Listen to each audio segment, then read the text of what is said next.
Oh, kalau punya teman, punya menteri nggak bagus, saudara, efeknya juga jelek. Saya bisa buktikan. Dulu ada menteri segala urusan. Dulu, kalau mahasiswa lagi protes, demo, apa dia bilang? Yang protes-protes keluar dari Indonesia. Selalu begitu. Sudah, selalu begitu. Alhamdulillah 1,5 tahun mimpin, presiden yang baru ini nggak pernah mengucapkan itu. Alhamdulillah. Minggu kemarin dia ketemu tuh sama menteri segala urusan zaman dulu. Ngobrol semeja, minta nasihat. Habis dapat nasihat, si pemimpin langsung ngomong, mau apa tuh protes-protes Indonesia gelap? Kabur aja sono ke Yaman. Gara-gara apa tuh? Punya teman jelek, saudara. 1,5 tahun presiden kita nggak pernah ngomong begitu. Kenapa hari ini dia mengatakan begitu? Ngobrolnya sama provokator, minta nasihatnya sama orang jelek. Dulu kan yang bicara begitu bukan presiden, ada menteri segala urusan, tahu kan? Tahu kan? Dipanggil lagi, ditemuin, diajak ngobrol, ada apa? Nular, saudara. Minta nasihat dari orang bejat akan dapat nasihat yang bejat. Maka itu saya tanya, apa kata Nabi tadi, saudara? Berpengaruh gak kawan? Berpengaruh gak menteri? Berpengaruh. 1,5 tahun presiden kita nggak pernah ngomong begitu. Nggak pernah. Kemarin tahu ngomong, yang bilang Indonesia buram tuh siapa tuh? Indonesia ini terang. Kalau nggak suka Indonesia buram, sono kabur, sono kabur. Nah kalau yang dulu ngomongnya kabur keluar Indonesia, ini malah nambah kabur ke Yaman. Tahu dosa Yaman apa sama dia? Pakai nyebut-nyebut Yaman, ada apa? Nah saya lihat ini makanya saudara, pengaruh temen tuh bahaya. Bapak Presiden kalau cari menteri yang bagus, penasehat yang bagus, nanti Bapak Presiden juga bicaranya akan bagus, insya Allah. Tapi kalau Bapak Presiden ngobrolnya sama menteri segala urusan di rezim yang lalu, saudara, yang banyak ngebohong, yang keras, kasar, arogan, suka ngusir-ngusir orang, ya begini akibatnya, ketularan. Mudah-mudahan itu yang pertama dan terakhir dilakukan presiden kita. Amin ya rabbal alamin. Itu pernyataan jelek, gak bagus, jahat itu pernyataan, saudara. Saya buktikan yang kedua, saudara. Kalau dulu ada menteri segala urusan nyebut ngusir keluar negeri kalau mau protes-protes. Presiden kita minta nasihat, tahu-tahu ngomongnya sama, pergi ke luar negeri. Nah, kalau mau protes-protes. Nah, sekarang ada tambahan malah, pergi ke Yaman. Nah, dari mana nih kata Yaman keluar, saudara? Ternyata ada sebabnya lagi. Ada Jenderal baliho yang udah lama nggak dipakai, saudara, udah diparkir. Tahu-tahu kemarin dipanggil ke istana, diangkat menjadi penasehat presiden bidang pertahanan nasional. Dilantik lagi, saudara. Jenderal baliho ini, saudara, diduga kuat dengan bukti-bukti yang kita miliki, indikasi-indikasi yang sudah kita kumpulkan, saudara. Satu, langsung atau tidak langsung dia terlibat dalam tragedi KM 50. Setidaknya dia ikut siaran pers yang penuh kebohongan bersama Kapolda Metro Jaya saat itu. Dengan bukti-bukti palsu, dengan pistol palsu, peluru palsu, saudara, semuanya serba palsu. Dia fitnah 6 syuhada. Orang ini ikut dalam wawancara, bahkan ikut pegang pedangnya, saudara, untuk menunjukkan betapa jahatnya ini laskar. Syuhada pakai senjata menyerang polisi, bohong. Orang ini terlibat. Yang kedua, kita juga sudah punya bukti-bukti, indikasi-indikasi kuat kalau orang ini juga terlibat, saudara, entah itu membina, entah itu membiayai, entah itu mendukung, saudara, dalam gerakan begal nasab. Orang-orang yang terlibat di begal nasab, saudara, seperti laskar setan. Karena caranya didatangi sama orang ini, diberikan pembinaan, diberikan dukungan. Ini orang bermasalah dalam KM 50, dalam urusan adu domba anak bangsa, dalam urusan menghina para habaib. Saudara, kenapa diangkat jadi penasehat presiden? Pantas saja presiden bilang pergi sono ke Yaman, karena Jenderal Baliho ini memang benci Yaman. Jadi saya lihat, oh ini kata Yaman datangnya dari setan ini nih. Berteman sama setan jadi setan. Kira-kira jelas gak?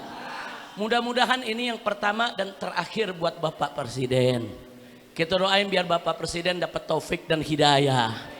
Tapi kalau Bapak Presiden terus mengulangi, terus ingin menjadikan orang-orang Yaman sebagai musuh, ya kami siap saja Pak. Enggak, kami enggak mundur, kami enggak takut, siapapun akan kami lawan. Yang menyebarluaskan sikap rasis, fasis, benci dengan kesukuan, kurang ajar.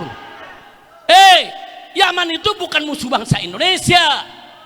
Wali Songo itu saudara dari klan Ba'alwi, ulama Yaman, kakek moyangnya dari Yaman, yang mengislamkan Indonesia, saudara. Habaib saudara, yang datang mengislamkan Palembang, yang datang mengislamkan Kalimantan, mengislamkan Sulawesi, mengislamkan Maluku, mengislamkan Irian. Habaib yang datang dari Yaman. Mestinya kau bersyukur, berterima kasih, bangga kepada keturunan Yaman di negeri ini, saudara. Pakai dihina, mau kabur sono ke Yaman. Kayak jelek betul itu Yaman buat pembuangan, saudara. Apa? Ada yang bilang, Habib, ini Bapak Presiden terpleset. Saya percaya terpleset, tapi kenapa bisa terpleset? Habis ngobrolnya sama orang yang anti Yaman. Bagaimana nggak terpleset? Jadi begitu ngomong, inget tuh udah ke doktrin. Ngobrol di istana sama orang yang anti Yaman. Dijelekin, memang nih Pak, orang-orang Yaman bikin ribet aja nih di Indonesia. Tuh Anies juga tuh, oposisi tuh dari Yaman juga tuh Pak. Itu lagi tuh Habib Rizik yang suka protes, tuh dari Yaman juga. Emang nih Yaman kebak nih semuanya Pak. Ingat, jadi lagi ngomongnya bagus, bicara program, saudara. Tahu-tahu dimasukin urusan itu, jadi rusak itu dia punya ceramah semua. Hati-hati, saudara. Susu sebelangga bisa rusak karena noda setitik. Hati-hati. Pidato Bapak Presiden dari awal bagus, saudara. Saya ikutin, bagus isinya. Bicara bagus, bicara soal bagaimana kerja beliau selama ini, saudara. Beliau ingin meyakinkan masyarakat kalau beliau itu kerja. Ujung-ujungnya, kalau yang bilang Indonesia gelap, kabur saja sono ke Yaman. Ada apa dengan Yaman? Jangan, Yaman itu kan negara sahabat.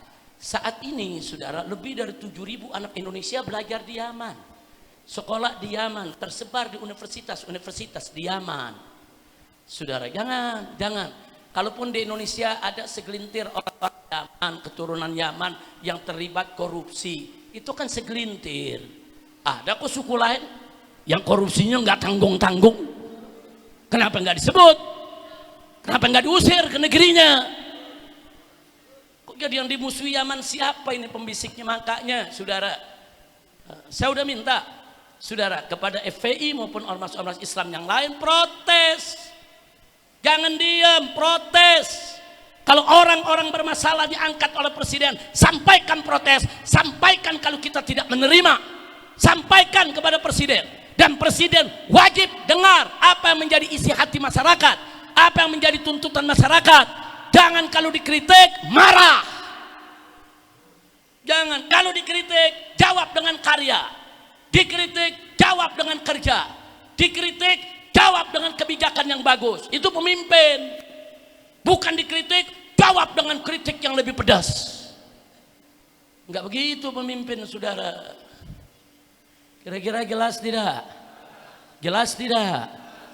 Ada yang bilang, ya Habib maklumin, mungkin dia lagi kesal sama Anies Baswedan kali, terlalu banyak ngeritik. Ya kalau kesal sama Anies sebut aja namanya. Hei Anies, saya tidak suka kepada kamu. Kenapa kamu begini? Ini jangan bawa-bawa Yaman. Betul? Betul? Jadi saya mau tanya, yang begini biarkan saudara atau jawab? Atau protes? Atau luruskan? Saya mau tanya, menteri segala urusan di zaman rezim Jokowi, kalau sekarang disingkirkan, setuju tidak? Jenderal Baliho yang terlibat KM 50, saudara, langsung ataupun tidak langsung, dan terlibat dalam operasi begal nasab, mengadu domba habaib dengan kiai. Kiai diadu domba, habaib diadu domba, umat Islam dipecah belah, laskar setan dibentuk, dibina, dibiayai, suruh maju untuk menjadi algojo, membubarkan pengajian-pengajian. Kenapa yang begini diangkat jadi penasehat? Wajib dipecat dan disingkirkan. Betul? Takbir. Makanya saya minta semua nih, mujahid medsos, saudara semuanya, begitu juga Muslim Army, saudara, yaitu kita minta saudara mujahid medsos kita semua bergerak. Jadi kalau yang udah punya salah begitu, bongkar kesalahannya, tunjukkan, minta kepada presiden, berhentikan. Kita sudah sering berikan nasihat, hati-hati, sering. Jadi pemimpin tuh mesti dengar nasihat. Soal nasihat diterima enggak diterima, ada pertimbangan lain, itu terserah. Tapi jangan dinasehati marah, dikritik marah, dikritik bawa-bawa suku orang, nggak boleh saudara. Kira-kira jelas tidak? Nah maka itu kembali kepada pelajaran kita. Kalau gitu kawan berpengaruh tidak? Penasehat berpengaruh tidak? Menteri berpengaruh kepada pemimpin tidak? Saya mau tanya semua di sini, siap cari kawan yang baik? Siap cari istri yang baik, siap cari guru yang baik, siap cari pemimpin yang baik. Takbir. Sallu ala Nabi.